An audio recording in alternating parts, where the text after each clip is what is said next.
Outbreaks of violence in Los Angeles are environmental and not racial. The economic deprivation, social isolation, inadequate housing, and general despair of thousands of Negroes teeming in northern and western ghettos are the ready seeds which give birth to tragic expressions of violence.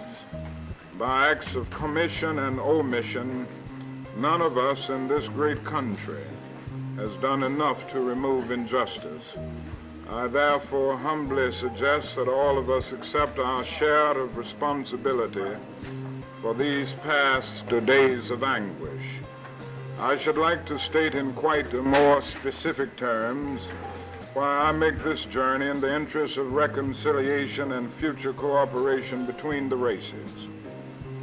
First, I have come to minister to the thousands of innocent Negro people who have done no wrong, who have thought in any way to use violence, yet whose community has been disrupted by rioting, the destruction of institutions they daily need, and many of whom have lost their work.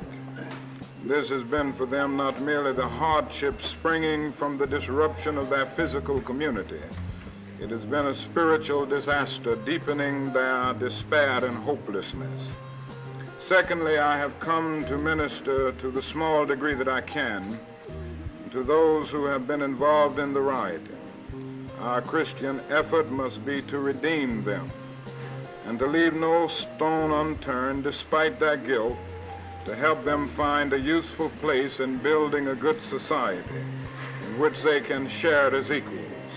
In this connection, I shall, as a first step, seek to visit with them in prison and to urge officials to find ways for them to help reconstruct the damage they have done.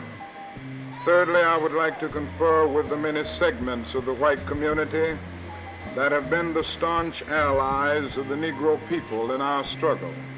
Surely, if millions of Negroes across the country are dismayed, deeply hurt, and bewildered by these past few days, it stands to reason that our white friends are also.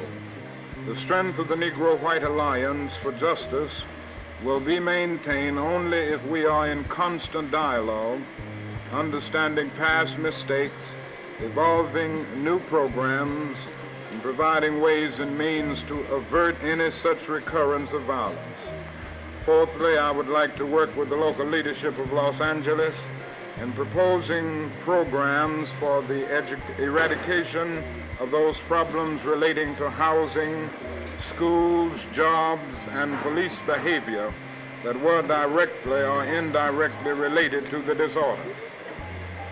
Fifthly, if the local leadership feels that it will be helpful, I'm prepared to sit with them in discussions with public officials on the role and responsibility of governments and to evaluate with them a program that will eliminate such future occurrences in Los Angeles or in any other city of our nation. And I'd like to say two things finally, and that is that I have come to listen and to talk with the broad spectrum of leadership and people in all areas of the city, particularly in the Watts area, and I need to do that before making any value judgments.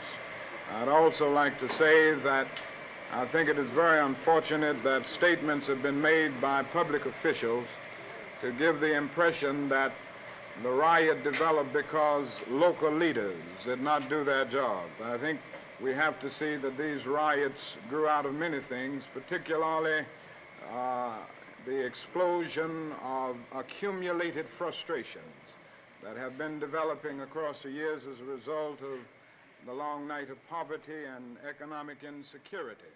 I think Los Angeles is fortunate to have very able leadership.